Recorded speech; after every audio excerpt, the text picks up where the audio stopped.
pagkabasa ng kanyang buhay at makapangyarihan niyang kong salita. Ako po ay babasa sa Tagalog. Pinasa ni si Cecil kanina sa Ingles. Babasa naman po tayo sa Tagalog. Amen. Amen. Sabi niya sa Mark chapter 11 verse 12 to 14, tapos tatanong po tayo sa verse 20 to 26. Sabi niya sa verse 12, kinabukasan nang umalis sila sa Betanya, pabalik sa Jerusalem, nagutom si Jesus. May nakita siyang isang madahong puno ng igos, kaya nilapitan niya ito at tiningnan kung may bunga. Pero wala siyang nakita kundi mga dahon, dahil hindi pa panahon ng mga igos noon. Sinabi ni Jesus sa puno, mula ngayon, wala nang makakain ng bunga mo.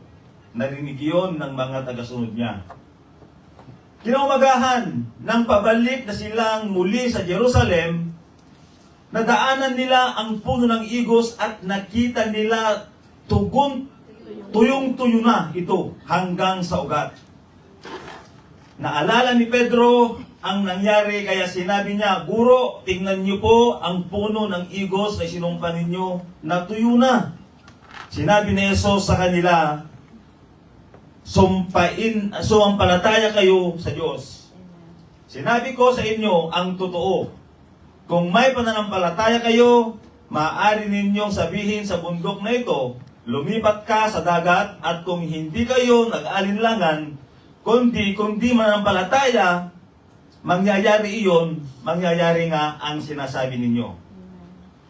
Kaya, tandaan ninyo anuman ang hilingin ninyo sa Diyos sa panalangin, manampalataya kayong natanggap na ninyo ito at matatanggap nga ninyo.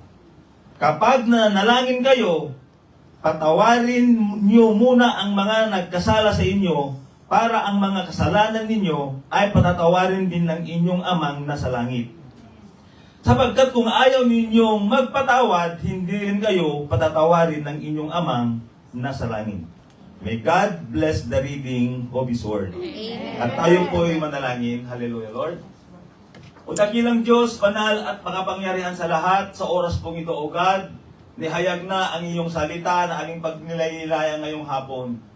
Panginoon, alam po namin, O Diyos, na hindi sapat, hindi tama, hindi lang dapat po kami makinig sa inyong banal mong salita.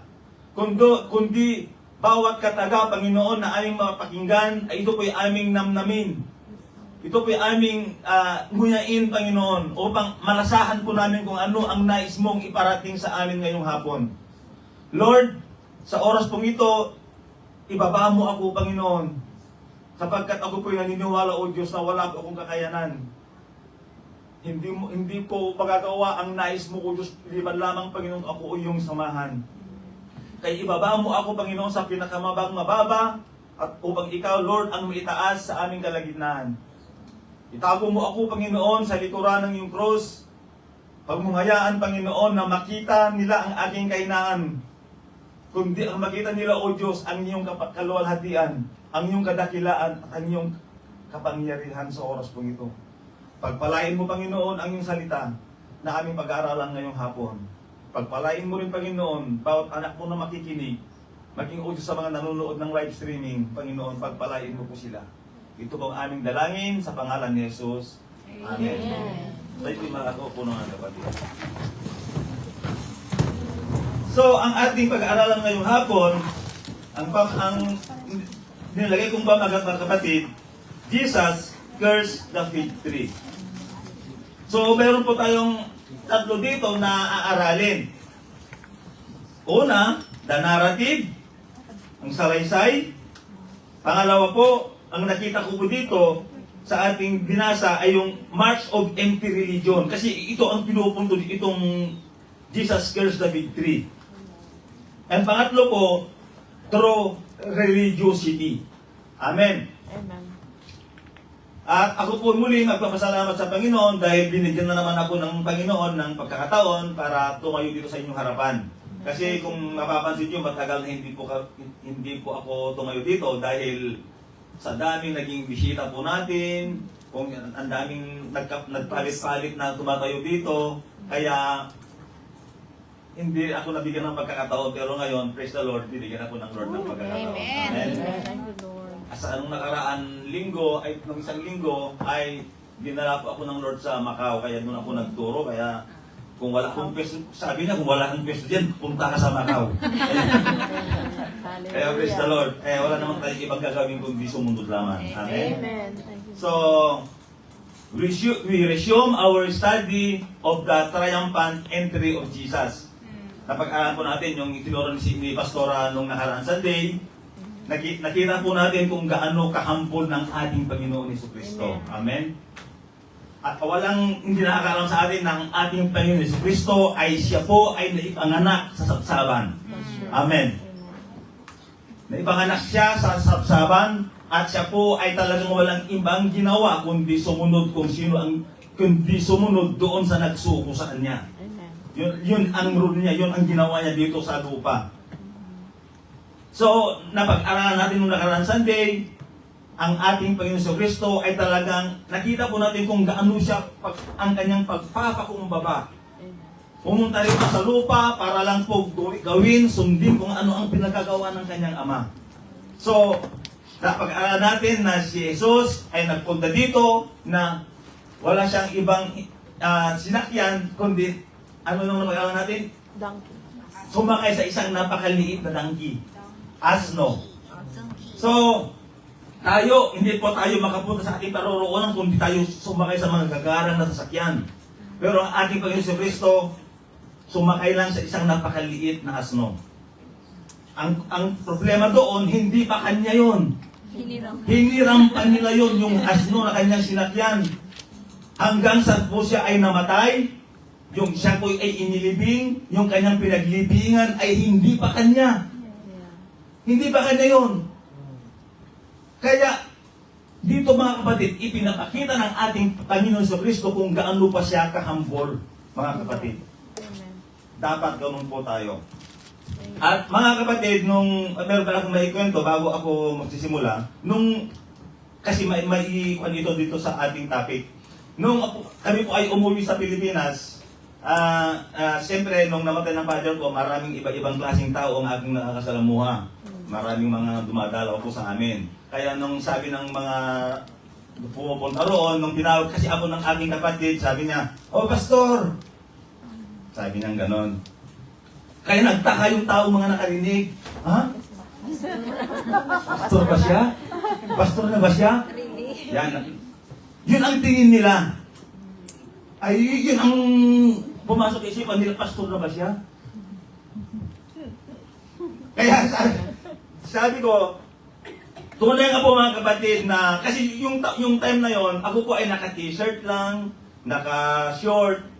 Kaya sabi ko, kasi ang ini-expect niya siguro pag pastor ay laging naka-formal dress, naka-barong, naka-necktie. Kaya sabi niya, pastor ba siya? Kaya ganun yung teno yung kanyang, yung mga sinalita nila. And you know mga kapatid, people really look at the outside. Amen. People judge by the look. Yes, that's true.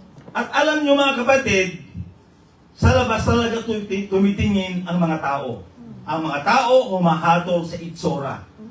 That's true. Kaya huwag mong tignan muna sa katabi mo. Huwag mo munang tignan. And nothing wrong with that mga kapatid. Amen. Amen. Nothing wrong with making sure that you look formal, maayos-ayos, at presentable. Yes. Walang masama doon. Pagtiyak na maganda ang itsurang panlabas.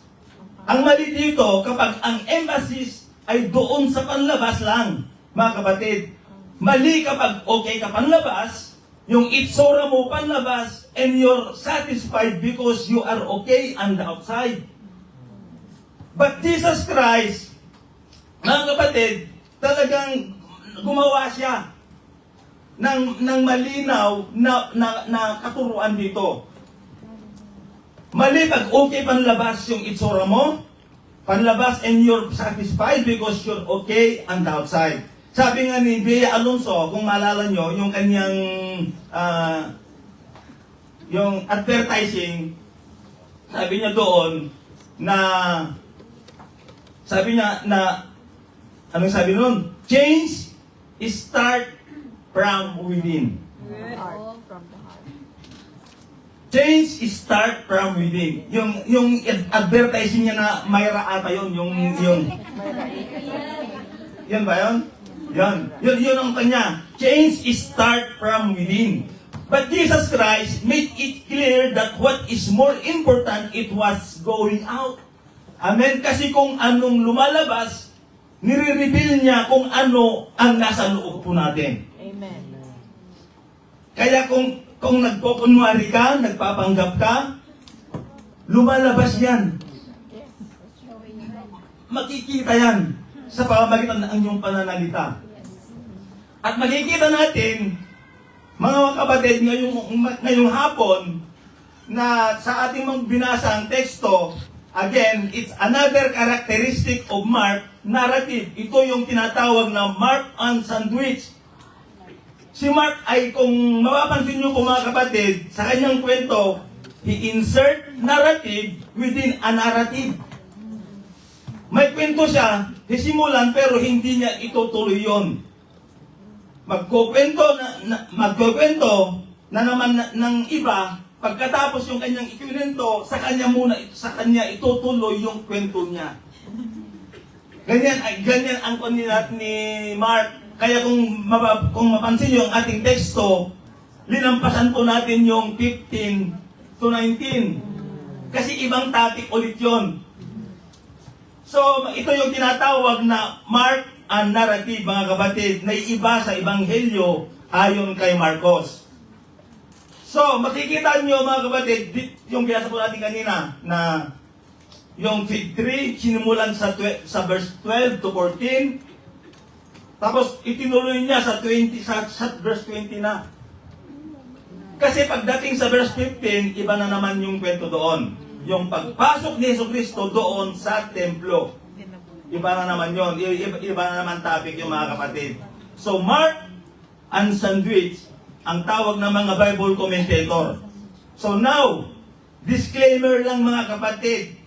Paunang babala lang mga kapatid. This sermon is not to condemn or curse believers who are serious in your pursuit ng buhay kay Kristo.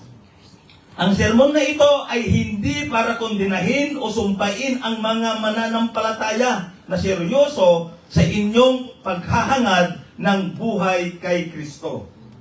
Amen. This is not condemn you. If you are struggling, this is not to condemn you. But this sermon is warning against empty religion.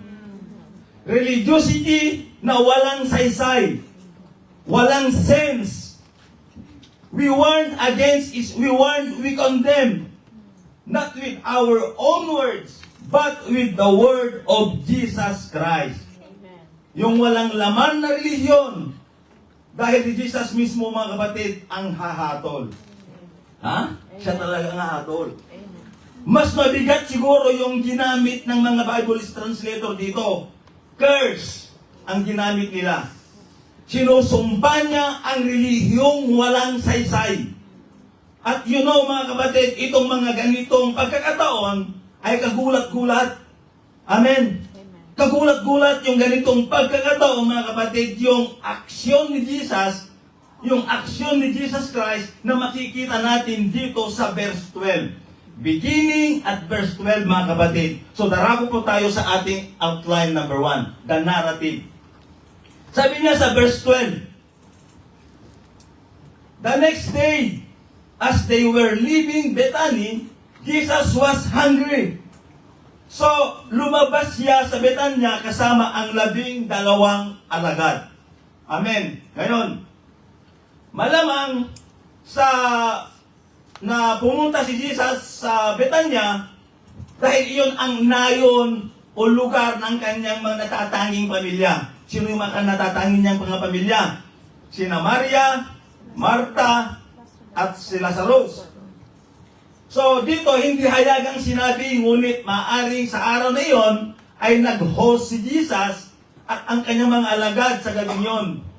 But here, the opening verse for us, the Lord Jesus Christ, early in the morning, they with holy ambition, making His way to fulfill the Father's will for that day. Gumawa ng kanyang paraan upang matupad ang kalooban ng Ama para sa araw na iyon. Ito ay simple, ngunit malalim na larawan ni Kristo. Amen. Amen. At may isa pang simple, ngunit malalim na detalye na isinama ni Marcos dito sa verse 12. Hindi lamang si Jesus ang nagtungo sa lungsod ng Jerusalem upang tuparin ang isang napakahalagang bagay. 3 words, mga kapatid. 3 words that you're familiar with. Maari ito yung nararamdaman po natin ngayon, pero alam ko hindi nyo ito mararamdaman kasi kakain nyo lang. Itong 3 words na ito po yung He was hungry. Amen.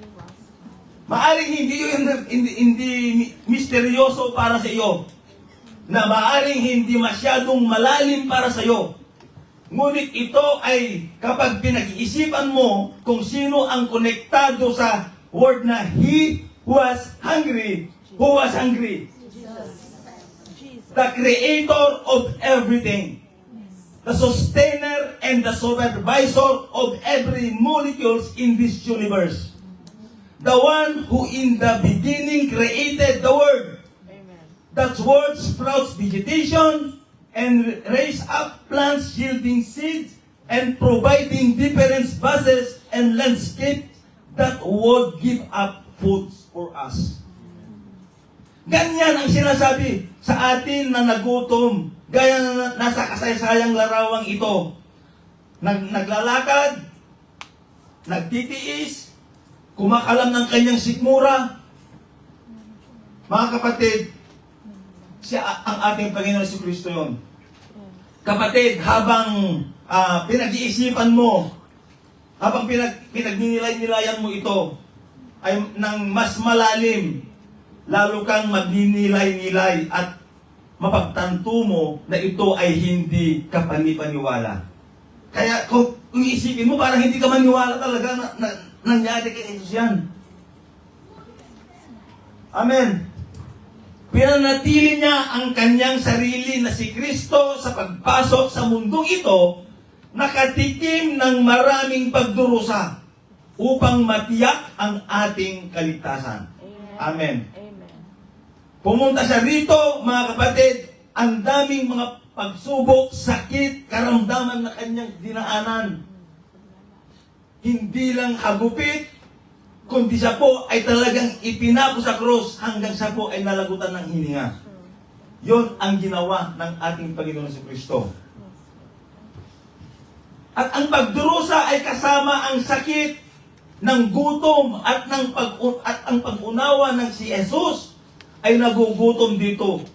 Hindi lamang nakatulong para sa atin ito, mga kapatid, kundi kapakipakinabang para sa atin upang maghanda at malaman kung paano maranasan siya ngayon sa sinasabi niya. So ano ang ibig kong sabihin, mga kapatid? Natikman niya kung ano ang pakiramdam ng magutom. Amen. Amen. Nakabahagi siya sa napakaraming antas ng sakit, paghihirap. Ang dahilan kung bakit hindi lamang iyo, mga kapatid, dapat ipaalam sa iyo. Ngunit, hikayatin ko dahil the one that you serve, the one that you call upon, the one that you depend, and every single day, mga kapatid, nakikinig hindi lamang sa pamamagitan ng kanyang mga tenga, kundi sa pamamagitan ng kanyang puso. Amen. Yan po ang ating Panginoon sa Kristo. So, naiintindihan nga, ibinabahagi niya sa atin ang kanyang mga karanasan niya. Alam niya kung ano ang pakiramdam ng nabuhay araw-araw. Alam niya kung paano nabuhay linggo-linggo, buwan-buwan, taon-taon. At naranasan ang hamon o sa mga hinihingi na hinihiling ng bawat sandali. At kaya kapag lumalapit ako sa Kristong ito, ay inilarawan ko sa Kanya ang aking mahinang kondisyon o ang aking mga pagkukulang. Hindi ako pupunta sa mga taong kulang sa simpatya, kundi sa Kanya. Kundi sa Kanya ako lalapit, sa Diyos ako lalapit. Sapagkat alam ko na ang Diyos na aking lalapitan ay punong-puno ng habag at punong-puno ng awa. Amen. Amen. Yan po ang ating Panginoon Jesucristo. Ano po mga kapatid? Amen. So, hindi, kahit nais kong sabihin po sa inyo, hindi ka naglilingkod sa isang insensitive na tagapagligtas. His heart is swollen with compassion. You know, he can empathize and relate to what it is. What we are enduring truly human. Yet, mga kapatid, without sin. Jesus Christ, hungry. And then may nakita siyang fig tree na malayo. May dahon.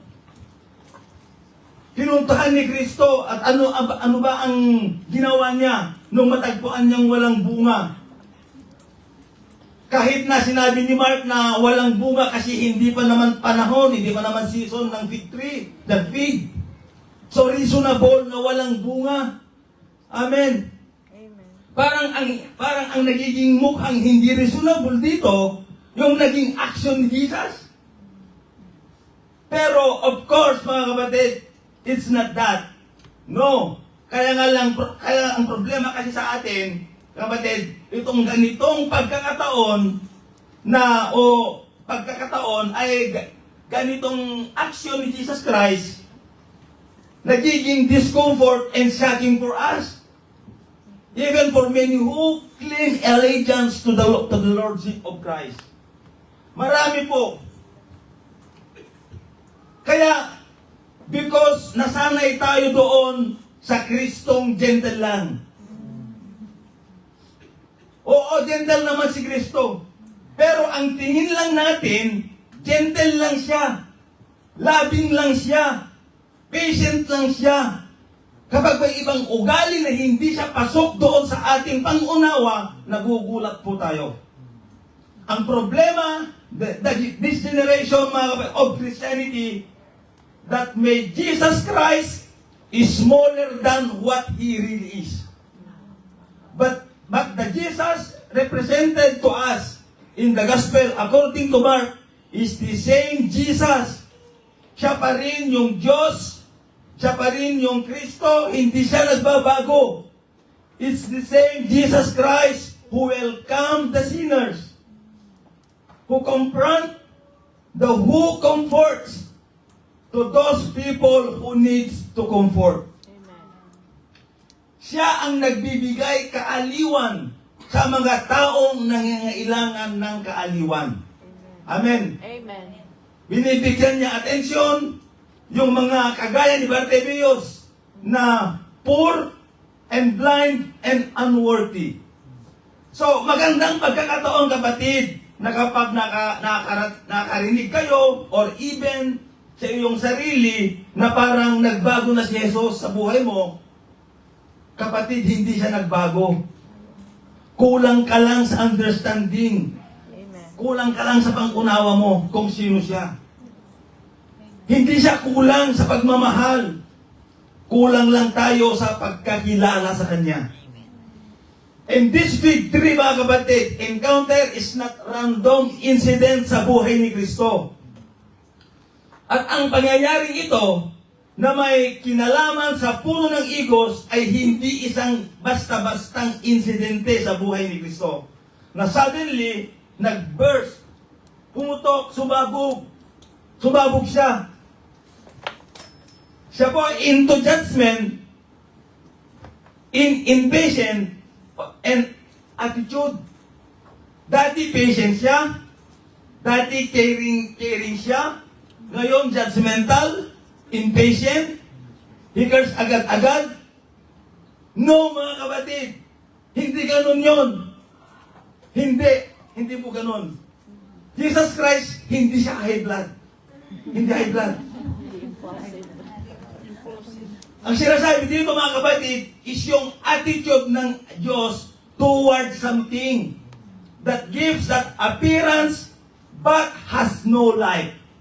Patungo sa isang bagay na nagbibigay ng anyo ng buhay pero walang buhay.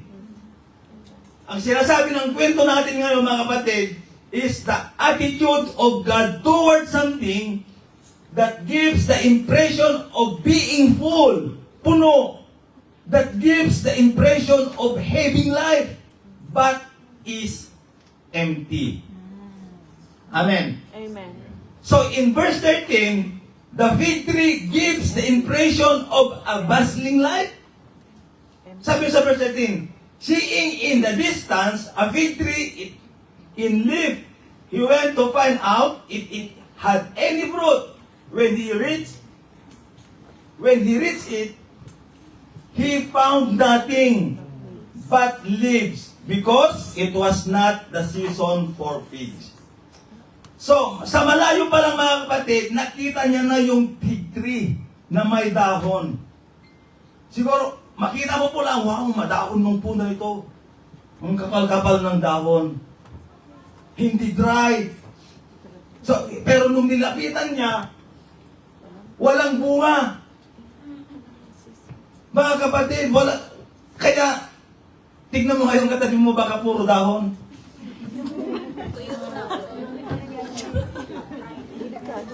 Tignan mo mga kapatid. Tanungin mo ka sa kanya, ano, may bunga ka na ba? Ay, hindi, pastor. At least hindi ako nagtutulak ng kariton. Tanong, bunga ba yan? O baka dahon?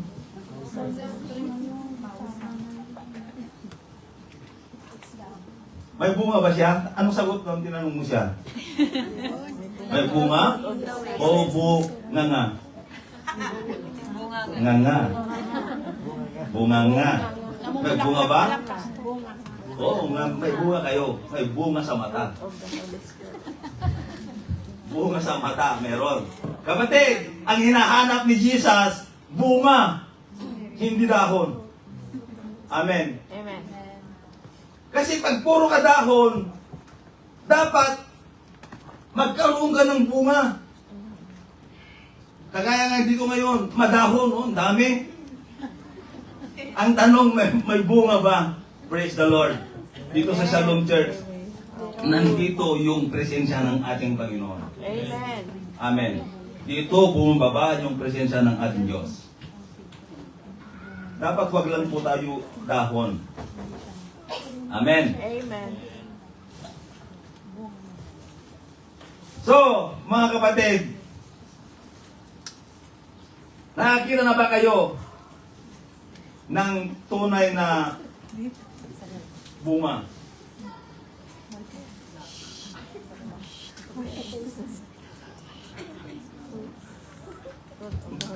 Dapat mga kapatid, kasi pag wala kang bunga, mahihalan tulad ka lang doon sa puno ng igos na madahon. Pero wala naman saysay, wala naman bunga. Kaya narito ngayon mga kapatid, si Kristo sa tunay na sangkatauhan nakakita ng puno ng igos. Sa kanyang paglalakbay, patungo doon para humanap kung anong pwedeng almusal ng ating Panginoon. Breakfast. Ang hari ng langit ay nangailangan ng almusal. You know what? Ginagawa ng haring ito ng may kasiyahan at pagpapakumbaba. Amen. Sabihin ko sa inyo kung ano ang ginagawa niya. Natutuwa siyang mamitas ng ilang prutas at kumain sa ilalim ng isang puno. Yan ang kinaugalian ng ating Panginoon Jesucristo. Tayo, pag tayo pinagugutom, ang gusto natin hanapin yung mga magagarang, mga mamahaling kainan. Pero siya, mga kapatid, tinitiis niya, mamamitas lang ng prutas, kakain lang sa ilalim ng puno. Pero tayo, mga kapatid, hanapin natin Jollibee, Outback, McDonald's, kung saan-saan na yung mga masarap nating hanapan.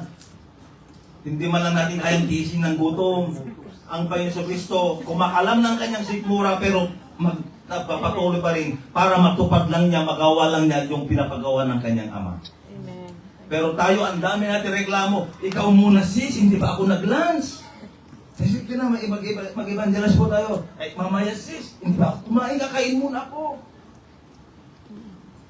Kapatid, ang ating Panginoon, handa niyang ginawa kung ano ang pinapagawa sa kanya ng Ama. Amen. So alam natin mga kapatid na si Yesu Kristo ay ang may gawa ng langit at lupa. At masayang tumayo sa lilim at kumagat ng ilang prutas upang kumalma ang kumakalam na kanyang sikmura. Upang siya ay makapaglingkod sa kanyang Ama. Mga kapatid, yan po ang ating Panginoon si Kristo. And then sa verse 14, then he said to the tree, sabi niya, may no one ever eat fruit from you again. And his disciple heard him say it. So anong sabi? May no one ever eat fruit from you again. At napakinggan ito mga kapatid ng mga kanyang mga disipulo. Again, this tree mga kapatid gives appearance. Again, yung key is yung appearance of life. Ito ang key dito. Appearance. Appearance of life. But offers none. Amen. Hindi yung para ka ng appearance. Maganda ka nga panlabas. Pero, kumusta naman sa loob? Para tayong inihalin tulad ng isang libingan. Na ang libingan, pinturado ng puti, puting-puti yung libingan, pero ang laman noon, puro buto, kalansay. Ganun po tayo kung minsan. Ang ganda-ganda po natin panlabas, pero sa loob, kumusta mga kapatid? Again, nais ko lang po na inot lang po natin ito mga kapatid. Inot lang po natin ulit. Na sabi niya dito, that having the appearance of life is not wrong. It is wrong when all that there is but appearance and no substance. Yun ang mali. Mali kapag ang lahat ay puro anyo lamang at walang laman o kabuluhan. Yun ang mali, mga kapatid. Kaninang umaga, nung nagbibihis pa ako papunta dito, naisip ko, habang binibihisan ko itong kahon na ito, itong katawan na ito, naisip ko na pagdating ng araw, ang kahon na ito ay magiging basura. Amen. Pero itong kahon na ito, sa sobrang abala po natin, nalilit po tayo mag-church. Kung minsan itong kahon na ito, napapabayaan po natin ang ating obligasyon. Dahil sa sobrang dami ng ating ikinakabit sa katawan na ito. Amen? Dati talagang wala kang ibang ginawa kundi tapal dito, tapal dyan, foundation dyan, foundation. Hanggang sa late ka na. Amen? Walang masama doon. Sige, gawin mo lahat ang gusto mong ikabit sa mukha mo. Tapalan mo ng tapalan. Kung wala, tapalan mo ng Sarali Foundation. Kung hindi ka pa rin na-contento sa Sarali, tapalan mo ng Chimsunso. Tapalan mo ng tapalan yan. Kapalan mo ng lipstick mo yan. Gawin mo lahat ang gusto mong gawin. Walang masama doon. Pero kagaya sinabi ko, pagdating ng araw, magiging basura itong kahon na ito. Ang tanong, kumusta naman ang ating kaluluwa? na siya ang haharap sa Diyos pagdating ng araw. Inaayusan ba natin? Pinapalain ba natin? Mga kapatid, walang masama, gawin mo lahat ng gusto mong gawin sa buhay mo, sa katawan na sa kahon na ito. Pero pagdating ng araw, ito po ay magiging basura. Amen. Amen. Mapalad ka kung ikaw ay maalala ka pa nila ng mga mahal mo sa buhay pagkalipas ng 2 araw, 3 araw. Mapalad ka kung maalala ka pa nila anniversary mo. Mapalad ka kung maalala ka pa nila. Pero pagdating ng araw, lilipas at lilipas ng panahon, makakalimutan ka na nila. Babalik yung dating normal ng kanilang buhay. Kaya itong kahon nito, walang kwenta, walang saysay. Kaya habang nandito ka kapatid, itong buhay nito, itong katawan na ito, ibigay mo sa Diyos, pag-aamit mo sa Diyos. Amen? Amen. Para yung kaluluwa po natin, nakaharap sa Diyos pagdating ng araw. Mga kapatid, sasabihin ng Panginoon, well done, may good and faithful servant. Amen? Dapat ganun po tayo mga kapatid. Walang masama. Sige, tayo, gawin mo ng gusto mong itabal sa mukha mo. Sige. Yung iba nga talagang ang ganda-ganda nga ng kilay, guguhitan pa. Ngayon, nasobra taas yung guhit, kaya nagbumukhang laging galit. Mga kapatid, walang masama doon. Pero ang tanong, kumustahin mo yung inyong kaluluwa? Amen? Yun po ang dapat po natin alagaan, pakainin, ayusan, sapagkat pagdating ng araw, yon ang haharap sa Diyos. Amen. Amen? Amen. Amen po mga kapatid. Amen. Huwag na akong tulugan. Amen. So, now, for context, this is, mga kapatid, about Israel religious or spiritual condition. Yung nakikita niyong sitwasyon ng fig tree na maraming dahon, parang punong-puno ng bunga, is a picture of Israel spiritual and religious condition. At ang ating Panginoon Jesucristo, nirebuke niya yung mga religious leaders. If you remember in Mark chapter 7, verse 6 and 7, anong sabi po doon? Jesus Christ quote this from Isaiah. Sabi niya, Jesus Christ speaking, Mark chapter 7, verse 6 and 7, and He said to them, well did Isaiah's prophecy of you, hypocrites, as it is written, these people honors me with their lips, but their heart is far from me.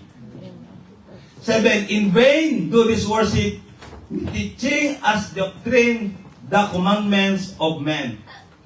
So, they have their lips still honoring God, mga kapatid.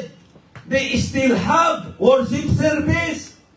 They still have their doctrines. Nandito pa rin yung pag-aaral natin ng 101, 102, 103, 104. But their heart is far from God. Pwede palang mangyari yon. Na nandito po tayo, sige, sayaw tayo ng sayaw, tugtog ng tugtog, kanta awit ng awit, pero hindi po natin alam, wala na pala yung glory ng ating Panginoon. Amen. Amen. So, pag umawit, pag nagpuri ka, talagang taas kamay, sabay sayaw, tapos palakpak. Ginagawa natin yan.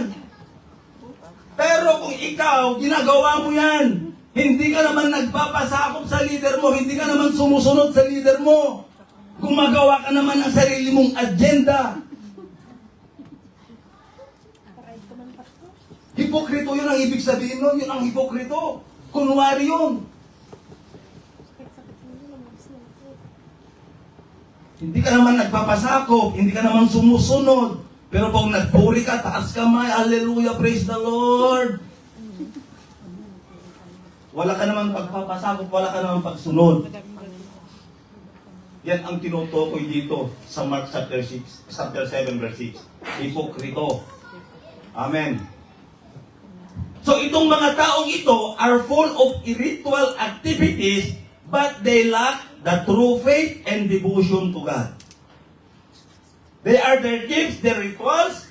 Sila ay pinapanatili nila yung kanilang mga rituals, ginaganap nila yung kanilang kapistahan. Hanggang ngayon ay ang mga Israelita ay nagdidiriwang sa mga kapistahan ng feast. At may mga Kristiyanong nakikiisa sa mga Israelita, sa mga Hudyo, sa pagdiriwang na ito. But the Shekinah glory is no longer there. Wala na yung glory ng Panginoon. Amen. Tayo po ay palakpak ng palakpak, awit ng awit, sayaw ng sayaw, pero wala na pala yung gloria ng ating Panginoon Jesucristo dito. Pero dito sa Shalom, mga kapatid, nandito yung presensya lagi ng ating Panginoon Jesucristo. Amen. Ibigay po natin yung best na palakpak sa Diyos. Amen. Palakpakan po natin. Hallelujah. So, sa mga Hudyo, mga kapatid, talagang ginagawa pa rin nila. Talagang sineselebrar pa rin nila yon. And Timothy received a warning from Paul. In 2 Timothy chapter 3 verse 5, sabi niya dito, sa verse 5, ipinapakita nilang makajus sila, pero hindi naman nakikita ang kapangyarihan nito sa buhay nila. Iwasan mo ang mga taong ganito. Amen. Amen. Amen. Ipinapakita nilang makajus sila, pero hindi naman nakikita ang kapangyarihan nito sa buhay nila. Iwasan mo ang mga taong ganito. Sabi ni Apostol Pablo, hindi lang ito totoo sa Old Testament. Sa panahon ni Isaias, sa panahon ni Ezekiel, hindi lang ito totoo sa panahon ni Jesus Christ. Totoo din ito sa panahon ni Timoteo. Kaya winarningan siya ni Apostol Pablo. Sabi ni Pablo kay Timoteo, be warned, a day will come when people will have the appearance of godliness. Outwardly, they look religious, but they lack the power. Amen. Pakitang tao lang. Panlabas lang. Puro panlabas lang. Pero sa kaibuturan ng kanilang puso ay hindi nila talaga sinusunod. Hindi talaga nila sinasamba ang tunay na Diyos. Amen. Pwede mo pala magpangga. Pwede kang magpangga. Pero lalabas at lalabas kung sino ka talaga. Amen. I-expose ka ng Lord talaga. That's true. They lack the power of what? They present, they have. Para silang religyoso, pero wala silang kapangyarihan ng kanilang religiosity. This kind of religiosity, this kind of Christianity, this kind of theologizing, para silang puno ng igos, madahon, pero walang bunga. Amen. Amen. Ikaw, may anyo na tulad ng puno ng igos, pero walang bunga. Ang sakit, di ba? Mga kapatid, meron aksyon si Kristo para sa ganong klase ng Christianity. Anong aksyon niya? First. In verse 14, He curses. Yes. Sabi sa verse 14, then He said to the tree, may no one ever eat fruit from you again. And His disciple heard Him say it. Sinusumpa niya yung ganitong klase ng Christianity. Parang tinitignan mo, parang may bunga, Wala pala. parang lang. Pero walang bunga. Parang may buhay, parang lang. Puro parang lang. Now, meron ding isang action si Jesus Christ nung in-curse niya yung victory, yung sa verse 14 at sa may verse 20. Sabi sa verse 20, imagine that mga kapatid. This is devastating. Sabi sa verse 20, as they passed by in the morning, they saw the fig tree withered away to its roots. Wala nang buhay. Nung nakita nila yung puno ng igos, tuyo-tuyo na. Wala nang dahon. Fit for, panggatong na lang, natuyo hanggang ugat. Sabi ni Mark, mga kapatid, yun ang sabi niya, natuyo yung puno ng igos. Mantagin mo magdamag lang, Yeah. natuyo na, wala nang dahon. Tuyong-tuyo na, pwede nang igatong. Grabe no mga kapatid. Ang problema, ang napakalaking problema doon, wala nang chance na makabalik pa. Amen. Wala na. Kaya wag mong antayin mga kapatid na matuyong-tuyo ka. Amen. Habang malakas ka, habang may buhay ka, habang may hininga ka, gawin mo kung ano ang pinagagawa ng Diyos. Sumunod ka. Amen. Amen. Amen. Ganon kaseryoso ang Panginoon pagdating sa hypocrisy. Meaning, you appear to have a good life, a Christian life, but deep within, you are not. Amen. Amen. Nakakalungkot mga kapatid. And if this concern, yung kung concern ka na, okay. Empty religion is really serious. It gives the impression of having life, but it's empty. Ang empty religion, mga kapatid, ay isang seryosong bagay. Nagbibigay ito ng impresyon na may buhay, ngunit sa katunayan ay wala naman. Amen. So, ngayon mga kapatid, titignan po natin yung mga tanda o marka ng isang empty religion. Amen. The marks of empty religions na kung saan kinurse si Jesus Christ or the victory is a picture of Israel religiosity na nakikita nyo sa verse 15 to 19. Hindi po natin tatalakayan yan, pero daanan lang po natin kasi ito ang susunod na topic sa Sunday. Sabi niya sa verse 15, sapagkat sila'y dumating sa Jerusalem ang upuan ng mga relihiyosong Hudyo at sila ay dumating sa Jerusalem at siya ay pumasok sa templo. So anong ginawa ni Jesus nung pumasok sa templo? And he began to drive out those who sold and those who bought in the temple. And he overturned the table of the money changers and the seat of those who sold pigeon. Sa ibang gospel mga kapatid, sa gospel ni John, si Jesus talagang gumawa siya ng latigo. Gumawa siya ng latigo. Nakita na ba kayo ng latigo? Yes. Masakit yan pag inhampas sa'yo pag natamaan ka. Masakit yan, mapapaaray ka. So, marks of empty religions number 1, self is the center. Self is at the center. It's a self-centered, it's centered on the self. Wala ka nang ibang ginawa kundi sa pansarili mo. Wala ka nang ibang ginawa kundi yung nais mo lang ang masunod. Nais mo lang ang magawa mo. Makasarili ka eh. Yun ang gusto mo eh. Tanda yan mga kapatid ng isang empty religiosity. Religion. Self is the goal ng empty religion mga kapatid. Ang sarili, ang layunin ng walang laman ng religion. Yan po ang isang marka, isang tanda. Na kapag sinasabi mo na ikaw ay talagang tunay na Kristiyano, dapat hindi ang sarili mo ang may tanghal, may taas, mabigyan karangalan, kundi ang ating Panginoon. Amen. Amen. Amen. Kasi maraming gumagawa, maraming sumusunod sa Panginoon para lang maiangat ang kanilang sarili.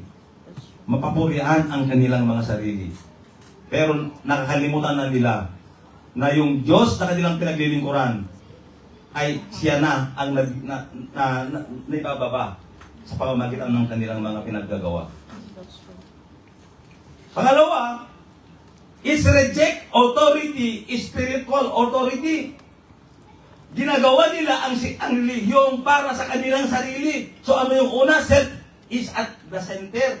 When Jesus, nung binaliktad ni Jesus, yung mga lamesa, yung mga bentahan ng kung ano-ano, ay pinagbawalan siya. Pinagbawalan niya yung mga tao na pumasok for personal gain.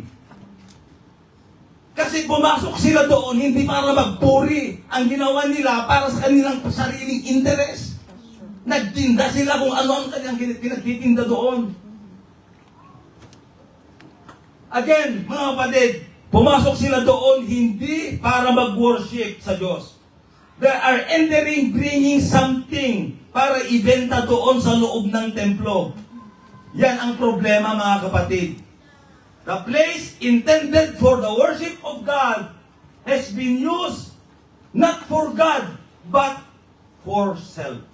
That's true. Yan ang ginawa po nila. Pumupunta ka dito sa church para lang sa personal na interes mo. Para ka lang mapansin ng leader mo. Talagang laging nag-Jesus tong kapatid kong ito Pero ano bang dahilan na pupunta ka? Dapat ang dahilan para makarangalan, para mapurihan ang ating Panginoon. Amen. Amen. Amen. Amen. Amen. Sabi niya dito, when Solomon dedicated the temple, he dedicated it as what? A prayer center of all nations. Nung idinidikar ni Solomon yung templo, yan po ay talagang ginagawa nilang talagang panalanginan ng mga tao. Hindi tulugan. Kagaya dito kayo, hindi tulugan dito. Dito po tayo talaga ay magpuri, magsumamba sa Diyos. Amen. Kaya sabi niya dito sa verse 17, anong nangyari?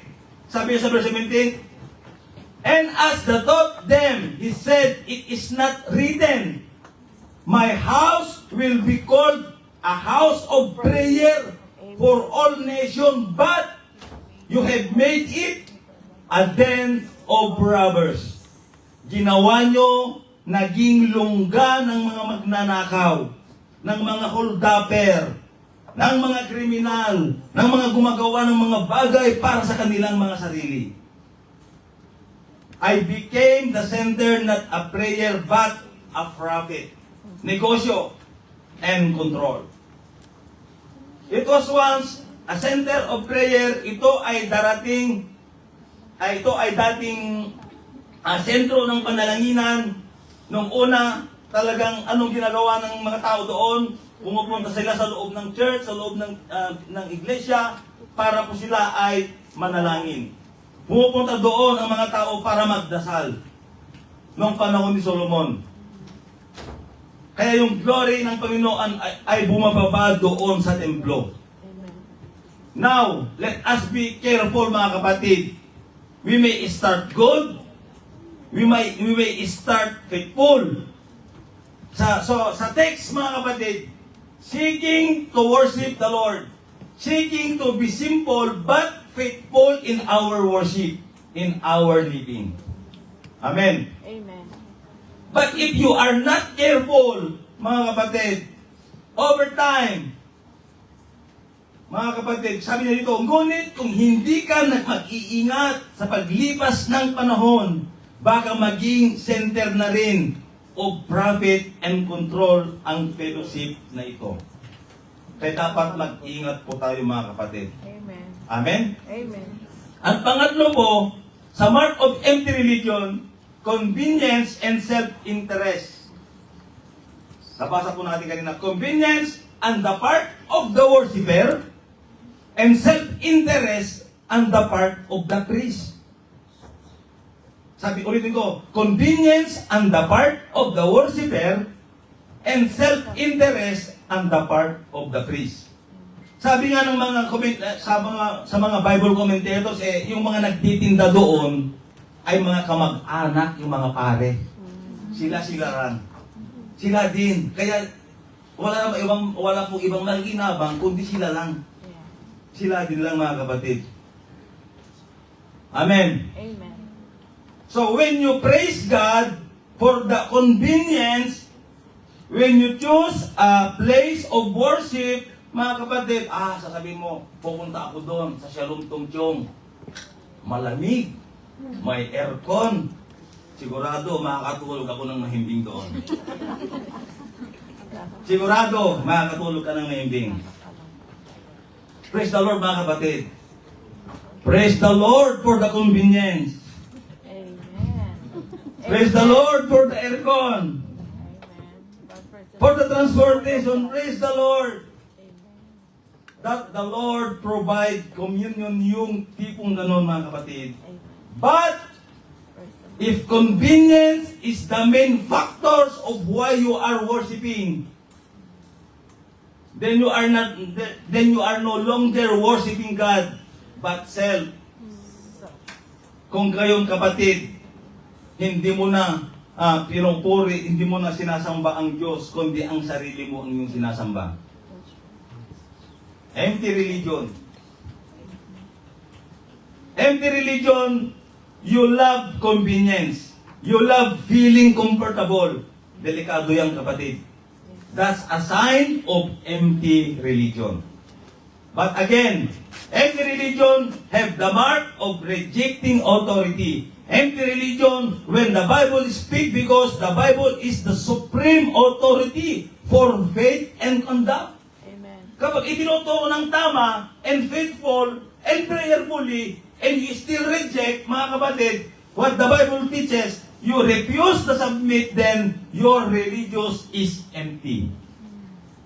Jesus Christ is speak in the temple.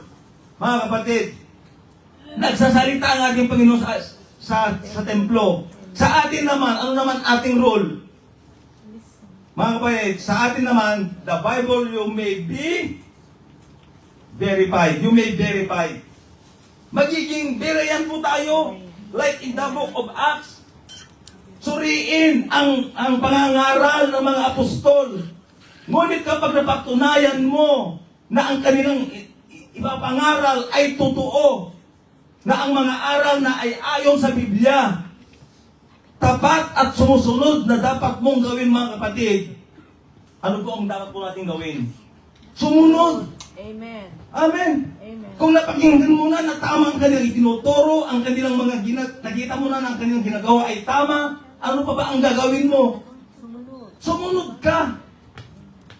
Amen. Amen. If the religious leader are faithful to the Word of God, anong dapat reaksyon natin? Praise the Lord. Amen. Praise the Lord. Hallelujah. Amen. Yan ang response mo natin. Hallelujah. Nakita mo ng tapat na naglilingkod, tapat na sumusunod sa gawain ng Panginoon. Tapos i-reject mo pa rin. Dapat ang gawin po natin. Amen. Praise the Lord, kapatid. Hallelujah. Amen. Dapat ganun po tayo, mga kapatid. Amen. Amen. Again, what is empty religion? Number one, empty religion is that religion that feels threatened by genuine spiritual authority. Number two, empty religions protect their status, their name, instead of pursuing what is really true. Empty religion opposes or demonize what exposes it. Jesus Christ exposes yung kanilang corruption, yung kanilang religiosity, yung kanilang misuse of the spiritual things of God. Yun po, mga kapatid. So, now, what do you want? Ano ngayon ang gusto po natin? Is true religiosity in verse 20 to 25. Malapit na tayo matapos. Alam ko, aantukin na kayo. Sabi niya dito, we don't want empty religion. Amen. We want to true religiosity. Amen. Amen. Amen. So, dapat tayo sa pangatlong apply. True religiosity. So, what are true religiosity? Mahirap yun kasi. Nakikiligit nung... Sabi sa verse 22 to 24, sa verse 22, have faith in God. Jesus answered. Verse 23, truly I say to you, whoever say to this mountain, be taken up and thrown into the sea, and does not doubt in his heart, but believe that what he says will come to pass, it will be done for him. Amen. Therefore, I tell you, whatever you ask in prayer, believe that you have received it, You will. receive it, and it will be yours. Amen. Ang sabi ng Panginoon, mga kapatid, have faith in God. Amen. Amen. Amen. What does it mean, mga kapatid? Have faith in God. Sabi sa verse 23, truly I say to you, whoever says, this mountain be taken up and thrown into the sea. Kaya mga kapatid, dapat tayo po ay mayroon na po tayong pananampalataya. Amen. Amen. Amen. So, bago po ako magtatapos, mga kapatid, mayroon akong patutuo. Pero ito po ay nangyari, dito po ay talagang nasubok ang aming pananampalataya. Nung kami po, nung pumunta kami sa Macau, pagbaba po namin sa bahay, nag-taxi na kami papunta dito sa port ng, dito sa, diyan sa, yung papuntang Macau. Nag-taxi kami dahil habulin po namin yung oras. Kaya sabi ni Pastor, dapat 8:30, nakaalis na kayo dito sa Hong Kong, dapat nandun na kayo. Kaya nag-taxi na po kami. So pagdating namin sa Hong Kong, sa Macau, mga kapatid, in short, talagang nagtagumpay yung gawain ng Panginoon doon. Amen. At talagang sabi nga ng mga kapatiran doon, alam mo Pastor, nung nag-preach ka, talagang ang pakiramdam namin parang napakalaking church. Parang napakalaking church. Parang napakalaking iglesia. Narinig nila. That's right. Ganon, kapag kumikilos ang Diyos, sabi ko sa kanila. Kaya, nung pagkatapos ng service, talagang gusto namin bumalik ka pa ulit. Babalik ka ulit, Pastor, sabi nila. Kung ano ang order sa taas, susunod ako. Pero pag wala, kasi alangan naman na gusto sarili ko lang isip, dapat sumunod kung anong order ni Pastor. Kaya, kung ano ang order ni Pastor, sis, pupunta kami. Kaya yun, nang habang kami po ay kumakain, mga kapatid, aba, talagang gumagapang yung kamay nilang ganon. May inaabot na sobre. Praise the Lord. Amen. Kaya hindi ko naman tinignan, basta nung ibinigay sa akin, ibinulsa ko. So, in short mga kapatid, pagkatapos ng kainan, bumaba na kami, inahatid na kami doon papunta sa sakayan, ang layong lalakarin po namin. So, nung kami po ay naglalakad, inahatid na kami doon sa sakayan. Nung kami na ni system yan, nasa bus na kami papuntang church, ay galing church papunta ng sa immigration, talagang tinignan ko yung unti-unti kong binunot yung nasa bulsa ko. Tinignan kong gano'n, unti-unti, dahan-dahan. Yan. Praise the Lord. Talagang hindi man 500. So, liliman yun pag pero iba yung sa mga kapitbahay. Nagbigay ng 500, binigyan ako ng 500. So, ibinulsa akong gano'n. So pagdating namin sa immigration mga kapatid, hindi ko inaakala na yung pagbunot ko yung wallet ko na kasi ando dun yung sobre napasama na nabunot pati sobre, hindi ko na mamarayan malaglag. Nawala kapatid, ibinigay nilang sobre sa nalaglag. Paglabas ko dun sa immigration, hindi na ako pwedeng bumalik, nakalabas na ako. Sabi, titignan kong gano'n, ipapalit ko to. Sabi ni Sis niya, huwag mong ipalit para pagbalik natin meron tayong gagamitin. So, maganda yung motibo niya. Kaya sabi, so hindi. Nung titignan kong gano'n, naku, wala na. Hinahanap ko na. Pero nung pagbababa lang namin sa church, nalaglag na yung ring ni Sis niya, wala yung ring. Ang itinuro ko doon, increase your faith. Sa amin, nabasa yung itinuro ko. Kaya nung pagbaba po namin mga kapatid, sabi niya, nahiya naman siya na magtanong na, sis, pakitingin nga sa church yung ring ko. Wala. Di isa wala kami pinagsabihan na nawala yung ring, di isa wala kami pinagsabihan na nawala yung love gift. Kaya paglabas na, kaya tinginan na lang kami si niya, ano yung puro kanina? English yun. Wala po kaming ibang ginawa kundi nagtitinginan na lang, nag-i-intercede na lang. Sabi namin, Lord, kung mayroon mang nakapulot, alam ko mas kailangan niya. Mas kailangan niya. That's right. Pero mga kapatid, hindi namin, talaga ang Lord pag kumilos, hindi mo akalain talaga. Nung kami po ay papunta, ay nakarating na dito, sabi ni Sis Nemia, oh, makita namin yung paglabas sa airport, yung palitan ng, oh, maganda sana, ipalit mo na doon. Hindi para sa atin yun, sabi ko lang, hindi para sa atin yun. Pero nung kami po ay papunta na ng Puyo, sakay na kami ng bus, sabi ng, nag-message yung kapatiran sa Shalom Church. Sabi niya, mayroon siyang picture na doon sa cellphone niya. Ang may sabi muna, sis, sa'yo ba ito? Wow! Sa'yo ba ito? Yun ang unang pangandot doon sa cellphone. Tapos, i-scroll lang ganun, may picture ng ring. Yeah. Wow! Tapos, i-scroll on namin ulit, nandun yung picture ng sobre na may nakasurat na love gift. Wow! Praise the Lord! Yung sobre, mga kapatid, nalaglag ko sa immigration, sa dami ng tao ang nakapulot Christian din. Yung Christian na yan, sabi niya, nakita niya ang nakasulat kasi doon sa sobre, Shalom Church, Love Gift, Pastor Erson.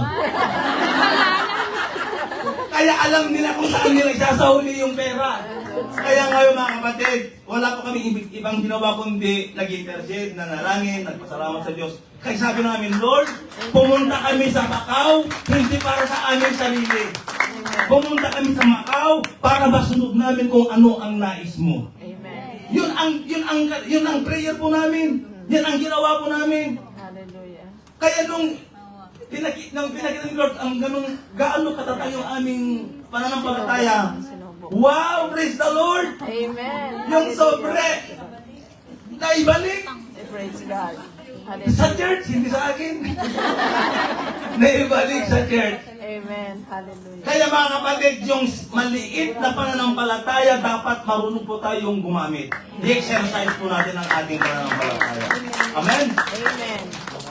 So, you remember in...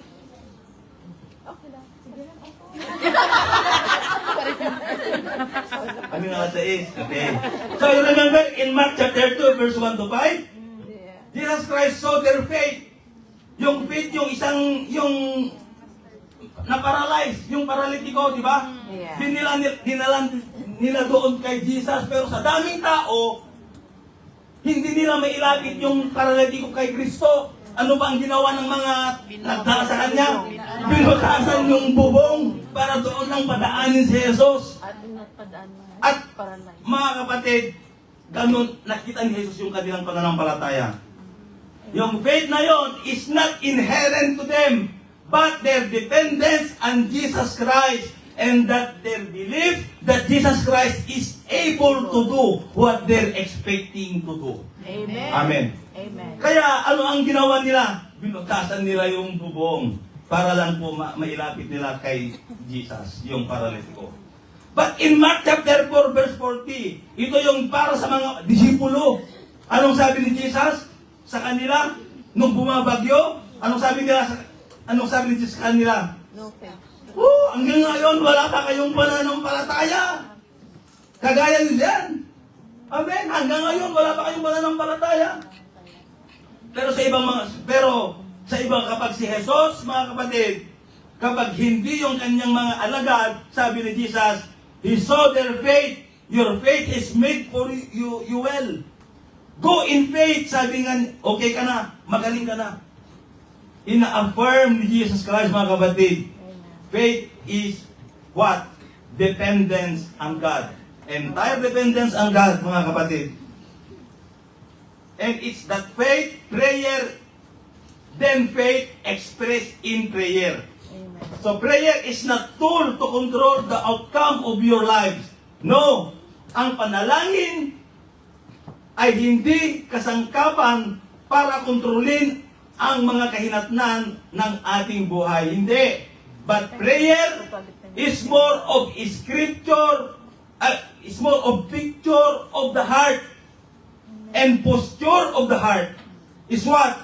Dependence on God, surrender on God, that's true religiosity. Amen. That's Christianity, justification by faith alone.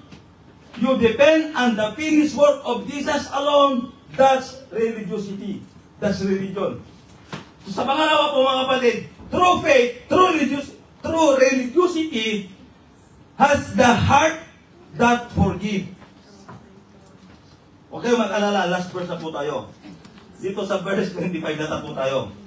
Sabi sa verse 25, when you stand praying, if you hold anything against anyone, forgive them, so that your Father in heaven may forgive you your sin. So again, it's a posture of the heart, a forgiving heart.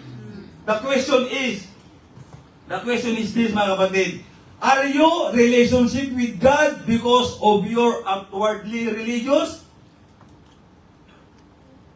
Meron ka bang relasyon sa Panginoon kasi religyoso ka? Meron ka bang relasyon sa Panginoon kasi mabait ka kumpara sa iyong kapitbahay, kaibigan, sa katrabaho? Meron ka bang relasyon sa Panginoon kasi faithful ka na nagsisimba? Meron ka bang relasyon sa Panginoon because you give your tithes and offering? Do you have relationship with God because you have profound knowledge of theology of the Bible? The believers, the Christian will say, no. Amen. Amen. No ang sagot dyan. No. I'm just a sinner, forgive, saved by grace. Alone. Jesus Christ said in the last part of verse 25, sabi niya, forgive them so that your Father in heaven may forgive you also your sin. And that's the only basis why I'm in relationship with Him. Amen. How can I not forgive? How can I hold grudges sa ibang tao? I must forgive because, mga kapatid, I'm also rebel, I'm also sinner, I'm also offender. I deserve judgment, but now I'm sinner, saved by grace. Hallelujah! Amen. Hallelujah. Tinupon ko kayo, ating Panginoon, sa kabila ng kanyang habag at grasya, Amen. mga kapatid. Kapatid, don't lose sight of that. Kasi kapag napakinggan nyo, time will come that you will be a problem of this fellowship because you will demanding. You will be entitled. But if you always have these things in mind, I'm just sinner, saved by grace, then forgiveness is easy for you. Amen. Amen. Mga kapatid. So, Jesus was hungry. In His humanity. Dito na ako magtatapos. Jesus today longs for fruit, mga kapatid. Nais niya ang tunay na espiritualidad, pagkahilig sa pagsunod to Christ's character, authentic worship, intimacy in prayer. Ang paglilingkod ay pinapasigla mula sa isang lugar ng pasasalamat para sa biyaya ng Diyos. Amen. Amen. As a conclusion mga kapatid, meron pa akong tanong po sa inyo. Can I ask you a question? Why did Jesus save you? Why did He shed His blood for you? Why did He leave heaven, come to earth to redeem you? Mga kapatid, let me borrow the word of Titus chapter 2, verse 14. And encourage you to turn there with me, mga kapatid, bago tayo darako sa pangalawang gawain ng ating Panginoon. Sabi niya dito sa Titus chapter 2, verse 14, who gave Himself for us to redeem us from all wickedness and to purify for Himself a people that are His very own, eager to do what is good. Ibinigay niya ang kanyang sarili para sa atin upang tubusin tayo sa lahat ng kasamaan at upang tayo'y maging mamamayan niya na malinis at handang gumawa ng mabuti. Amen? Tayo po tumayong lahat. Kaya po pinanayahan ko po yung mga pasering sa ating pagdidistribute sa mga elemento.